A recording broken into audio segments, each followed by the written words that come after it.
আসসালামু আলাইকুম। আজকে মাকে রান্নার কাজে একটু সাহায্য করা হলো।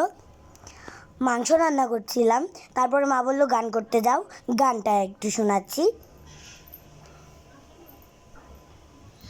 বনফুল আবরণ খুলিয়া ফেলিয়া, আলু থালু এলো কেশ গগনে মেলিয়া। বনফুল আবরণ খুলিয়া ফেলিয়া, আলু থালু এলো কেশ গগনে